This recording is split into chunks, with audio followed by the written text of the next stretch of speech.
There goes that red line across, and it says I'm live. Um, I'm in Mark, in the book of Mark, chapter 4, and it's the parable of the sower who went to sow his seed. And I just was thinking some things, okay, in the Lord. And I thought I'd come out and share them. Really wanted to make another name on the video call it World Wide Web.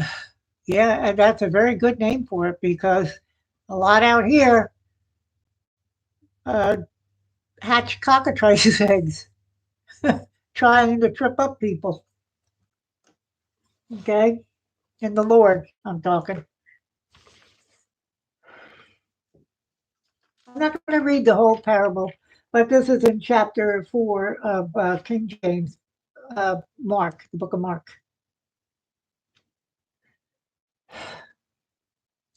And it hearken, behold, there went out a sower to sow. I'll start with verse 3. Okay. And by the way, I'm not a teacher or a preacher, never professed to be. But what I witnessed today online is, I'm telling you, it's something else. Maybe I'll tell you a little bit about it after this, but this is what I want to share right now.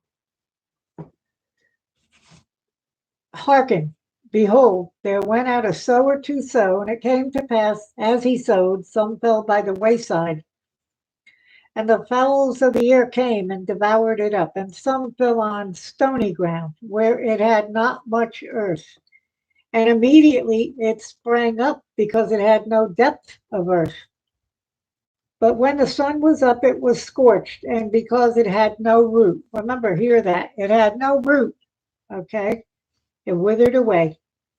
And some fell among thorns, and the thorns grew up and choked it, and it yielded no fruit. And other fell on good ground,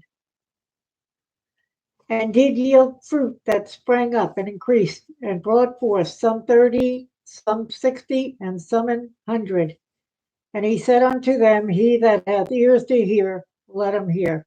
You only have ears to hear if you have Jesus in you, and it's him that opens your ear, okay? Now, the reason I wanted to share that little portion is because of, and you look at verse 6, it had no root, okay? And that put me in mind of the book of Jude, okay? And I'm only going to read a few verses from Jude.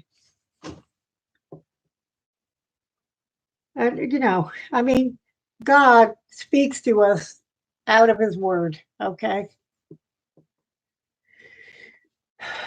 Okay. I'm going to read a couple verses here. And boy, this goes on. I'm not kidding. This is all over the world, the rest of the world, and on YouTube. That's why I think the World Wide Web is quite appropriate. They try to catch you in it, some people. Okay. This is about the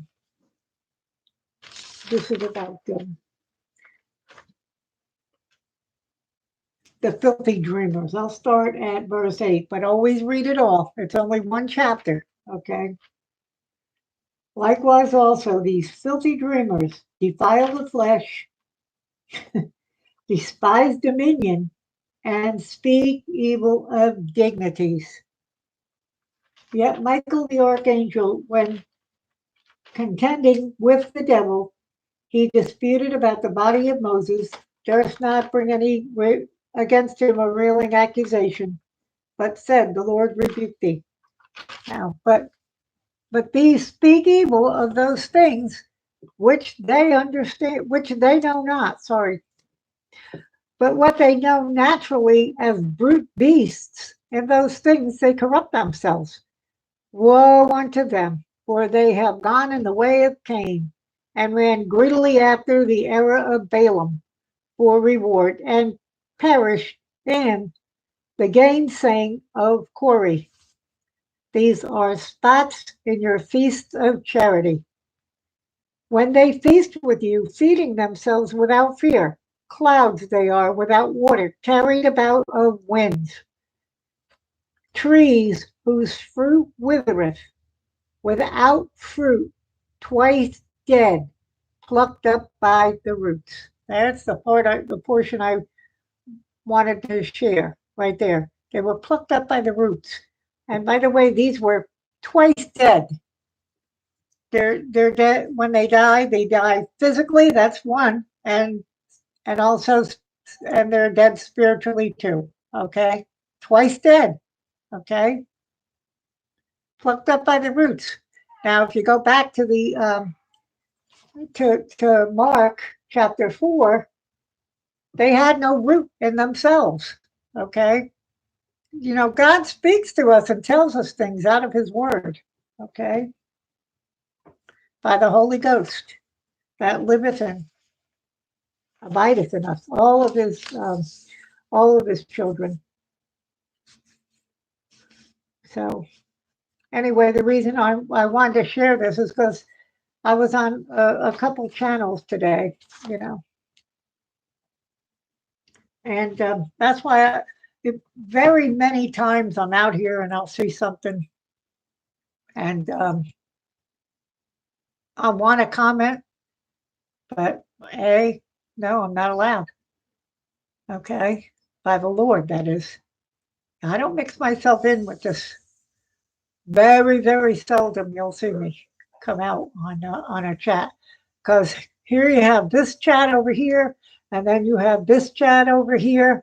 They're all saying they love Jesus. So are these. Okay, they're all saying that that's all you have to do to be saved, and these also are are saying they trust and love Jesus. Okay, here's what happens though. These over here, if they don't agree with some of the ones over here, even though they both said Jesus, okay, come on, wake up to what's going on to you. They feast themselves with you. And in both groups, there are some real Christians, okay, but there are some that crept in unawares, both unawares, okay. So I'm just sharing what I know and I've learned. And by the way, I spent a lot of my Christian years in denominations. I'm not in, and without understanding or without knowing that they had all united. Okay. In 1948, World Council of Churches, 1893, World Parliament of Religions. Come on. So when you're a little baby Christian, might not be little in height, and you're new Christian. Oh, I'm going to church. You know, I've already said this to you before. And I'll say it again, and I may repeat it again, okay? You shall know them by their fruits, okay? And watch who you're hanging with, because believe me, I was on somebody's channel today that wasn't even a professing Christian channel, but it was a channel where, you know, oh, there's my kitty cat. It was just a plain channel that where they were talking and they were saying things like who died in 2021. You know, sometimes you're interested in that. But one of the comments was that this person said, well, there's a lot of Christians in hell. And he didn't know what he was talking about because there's no born again Christians in hell. None whatsoever. Okay. Nobody loses their salvation if they have it. And when they have it, it was given to them before the foundation of the world. Okay. And I'm just telling you to watch yourselves out here and watch who you're hanging with, because you might be hanging with some over here or some over here. It doesn't matter. You're a born again Christian. Okay. You'll know them. You'll know by what they're saying. I know who my brothers and sisters are out here. And that's mostly the ones I congregate with. Okay, I like to say a couple other things, but right now I guess I'm not led to. But I'm going to end by telling you Jesus Christ, the only begotten Son of God, loves you. Excuse me, I'm having some trouble with my eye today. And so do I. Thanks for listening. I'll talk to you later. I'm going to end the stream now. God bless you all.